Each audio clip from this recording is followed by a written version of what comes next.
My son-in-law called on a Tuesday morning, his voice carrying that practiced warmth that always made me feel like I was sitting across from someone reading from a script they'd memorized years ago. He told me he'd already spoken to a developer about my land, said it was going to happen whether I cooperated or not. He thought 65 years of quiet living had made me soft. He was about to learn that quiet men don't become quiet by accident. They become quiet because they've learned to let their work do the talking. And I had one last project left to build. Before I tell you what I did, hit that like button, subscribe, and tell me in the comments where you're watching from. I want to know how far this story has traveled. Now, let me take you back to where it really began. The farmhouse sat on 80 acres of rolling Tennessee hillside the way an old man sits in a favorite chair. Settled. Unhurried. Belonging exactly where it was. My grandfather, Earl Calloway, bought that land in 1931 with 12 years of savings from working the railroads. He planted the first peach trees himself, digging holes by hand in soil that had never been touched by anything but rain and deer hooves. My father expanded the orchard, added the apple rows along the western ridge, built the barn from timber he cut on the property.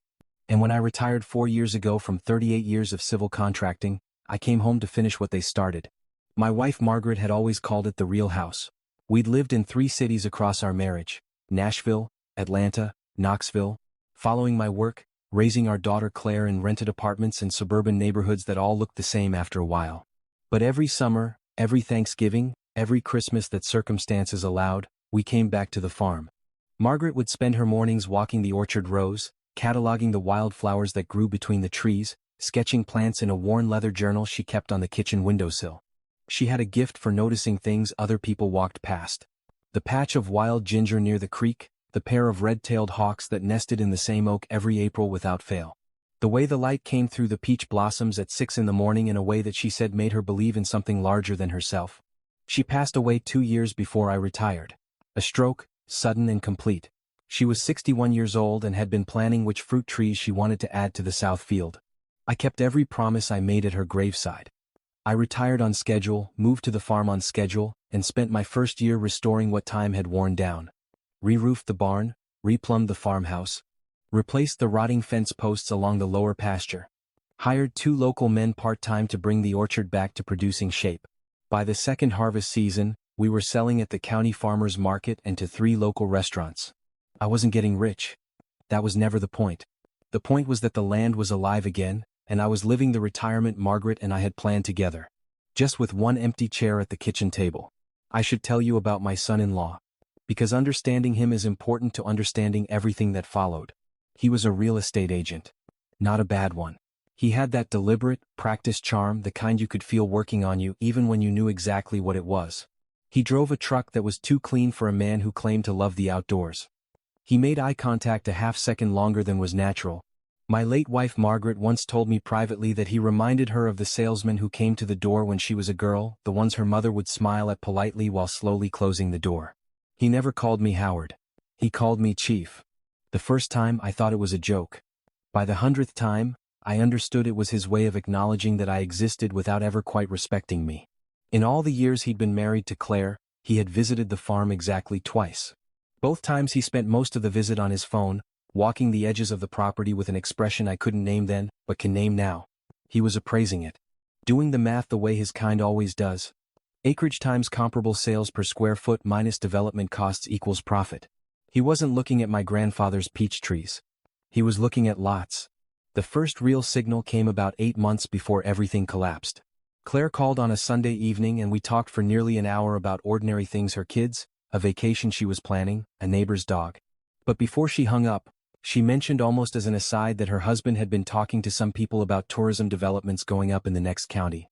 Cabins, vacation rentals, big money for landowners willing to partner with developers. I said that was interesting. She said he thought the farm would be perfect for something like that. I said I'd think about it. I didn't think about it. 3 months later, my son-in-law called me directly. Saturday morning, I was in the barn sharpening pruning tools. Something made me answer. "Chief," he said, his voice carrying that professional warmth. "How are you? How's the harvest looking?" I told him the peaches had done well. That's great, he said, not listening. "Listen, the Henderson property over on Route 12, a developer out of Chattanooga just paid $900,000 for 40 acres. 40 acres, Chief. You're sitting on twice that. I said that was quite a price. It's a once-in-a-generation market. I've got a contact. Good guy, serious money, already building near Knoxville. If you were open to even just talking to him. I told him I appreciated the thought, but I wasn't looking to sell. A pause. Not a surprise pause. A calculating one. Nobody's talking about selling. There are structures where you could stay in the farmhouse and still receive income. You've got 80 acres. You only use maybe 10 of them actively. The rest is just sitting there. You could turn that into a legacy for Claire and the grandkids instead of just a tax liability. I had never thought of my grandfather's land as a tax liability. I told him I'd consider it. I lied. The same way I imagined my grandfather would have lied calmly and without guilt, buying himself time to think. After I hung up, I went back to sharpening the pruning tools. My hands were steady. The wet stone made its familiar soft sound. I thought about what my father had told me once, that the land wasn't something you owned so much as something you were responsible for, a stewardship. You received it from the people before you, you tended it, and you passed it on better than you got it. I didn't sleep well that night. I began paying closer attention after that call. I paid attention to the way my son-in-law spoke about the farm, always in terms of what it could become, never what it was. I paid attention to Claire, to the careful neutrality in her voice when she mentioned his ideas, the voice of a woman walking a line between two forces that both loved her and neither one fully saw her. And I paid attention to myself, to the small erosion happening in me, the slight softening of my own words. The way I had started calling the farm the property when talking to him, as if his language had started replacing mine. Margaret would not have allowed that. She had a saying, a man who lets someone else name his things has already started to lose them. I started writing things down. Not from anger, but from the same professional habit that had kept me accurate across 4 decades of contracts and project specs. I noted dates. I noted exact words. I documented every financial transaction I had made on the property. And I found my grandfather's original deed in a cedar box in the attic, along with my father's land survey from 1974 and my own most recent property assessment. I laid them all on the kitchen table one evening and looked at them the way I used to look at blueprints before breaking ground. Then I made a phone call.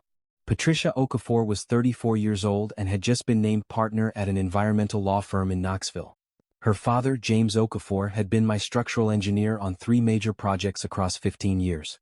Brilliant man, exacting, absolutely trustworthy. He'd passed away from cancer 5 years ago.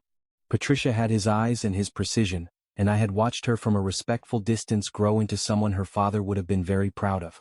When I called her office, she answered herself. "Mr. Calloway," she said, and her voice warmed immediately. "My dad talked about you all the time. Said you were the only client who ever read the whole contract before signing." I told her I had a situation I needed help thinking through. I told her it might be complicated. She said complicated was what she did. I drove to Knoxville on a Wednesday with the cedar box and every document I had pulled together in the back seat. Patricia met me in her office, floor-to-ceiling windows overlooking the Tennessee River, walls lined with the kind of books people actually use. She was small and quick-moving, with a stillness about her face that reminded me of her father. The face of someone who processes information faster than they let on. I laid everything on her conference table. The original deed. The surveys. The financial records. Margaret's garden journals, which I brought not as evidence but because they were the clearest record of what the land meant, every named plant, every nesting bird my wife had documented across 30 years of visits.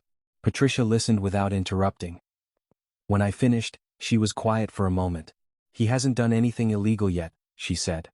"But based on what you're describing, I don't think this stops at a conversation. A man who tells you something is moving forward before you've agreed to anything is a man who intends to make your agreement irrelevant." I told her I had come to the same conclusion. And I told her I wasn't there to file a complaint or start a lawsuit. I was there because I wanted to build something. Something that would outlast me, and outlast whatever my son-in-law thought he was going to do. She leaned forward. I told her about the Tennessee Century Farm Program, a state designation for working farms that had been in continuous agricultural operation within the same family for 100 years or more. My grandfather had started farming the land in 1931. That was 93 years ago. My family had never stopped. We qualified. Patricia's expression shifted into something focused and intent. "That's a strong foundation," she said, "but a Century Farm designation is recognition, not legal protection. It doesn't prevent a future owner from changing the use. Con has it." I told her I knew that. I wanted the designation as part of a larger structure, specifically, a permanent agricultural conservation easement through the Tennessee Conservation Fund, combined with a family heritage trust that restricted future transfer to blood descendants who agreed in writing to maintain the land's agricultural use. She was quiet again. A different kind of quiet. The quiet of a mind moving fast. You'd be giving up the right to develop the property yourself, she said. Permanently and irrevocably. You understand that? In quote. My grandfather gave up the right to sell this land when he planted the first tree, I said. He just didn't have a lawyer to make it official. Patricia smiled. It was her father's smile. Over the next 2 hours, we built the architecture together. The Callaway Agricultural Heritage Trust would hold the property permanently. I would be its founding trustee, entitled to live on and operate the land for the remainder of my life. A conservation easement with the state would prohibit any subdivision, commercial development, or conversion from agricultural use in perpetuity. The trust charter would establish a 3-person board, Patricia as legal chair, a local agricultural extension officer she knew, and myself with authority to approve or reject any residency request on the property. There was one additional clause I wanted. Patricia raised an eyebrow when I described it, then wrote it down without comment.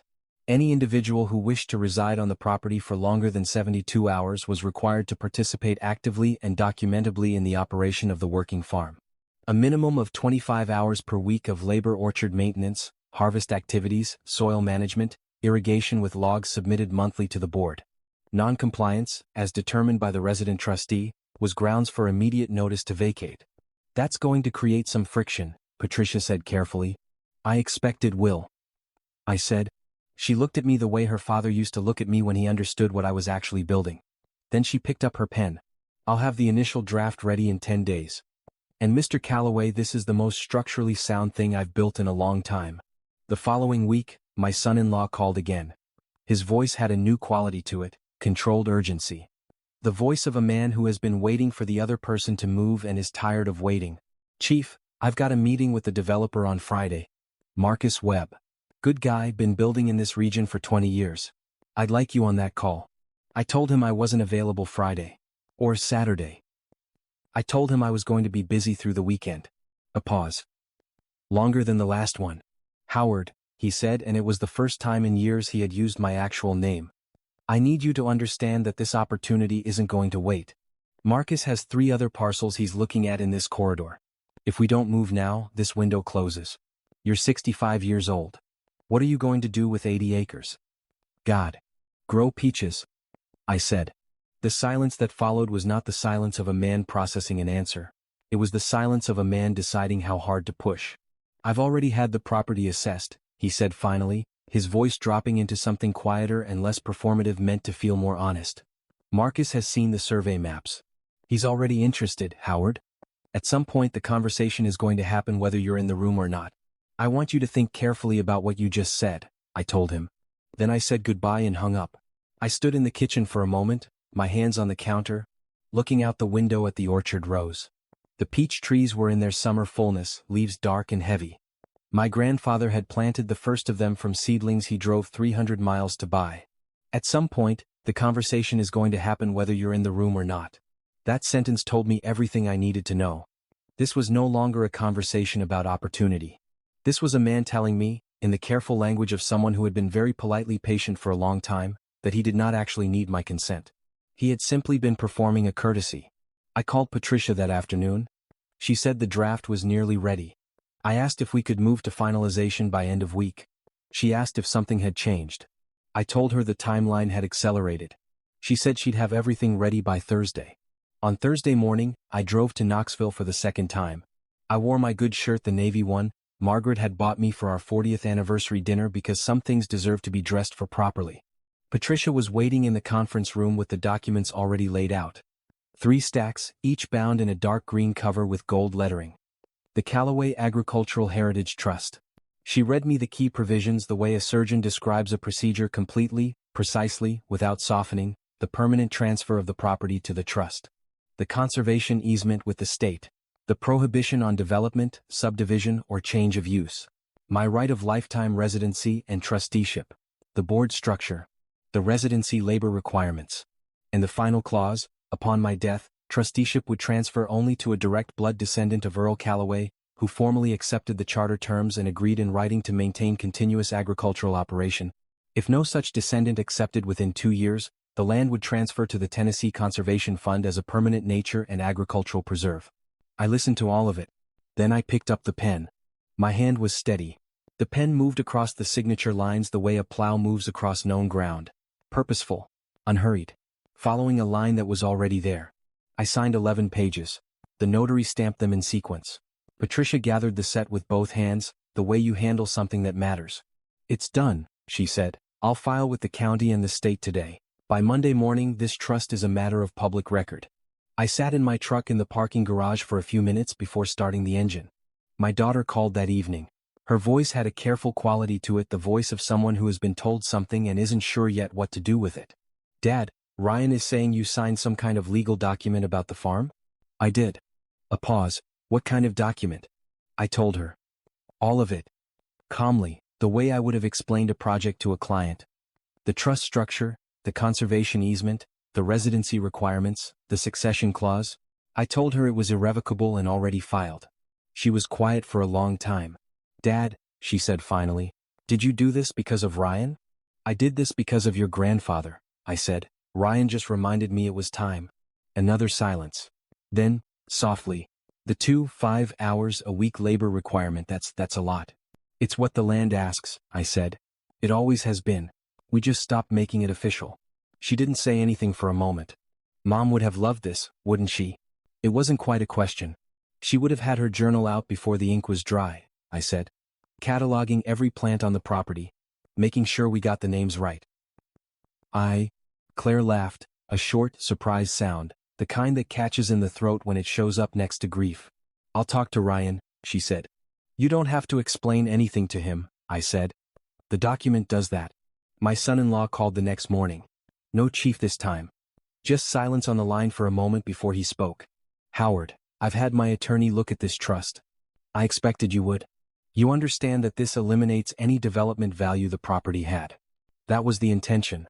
You've tied Claire's inheritance to a set of conditions that most people couldn't meet. The conditions are what the land requires." I said. "Anyone who loves the land the way my grandfather loved it won't find them hard. Anyone who doesn't, well, then the land was never really theirs to begin with." Another silence. "I don't think you understand what you've done." "I understand exactly what I've done," I said. "I built something that will outlast both of us. That's what my family has always done on that land." Said it. "I built something that will outlast." He didn't call again. It's been 7 months since I signed those 11 pages. The summer harvest came in better than any year since I moved back. The peach trees along the North Row, the ones my grandfather planted from those seedlings he drove across 3 counties to buy, produced more fruit this year than I could sell at market.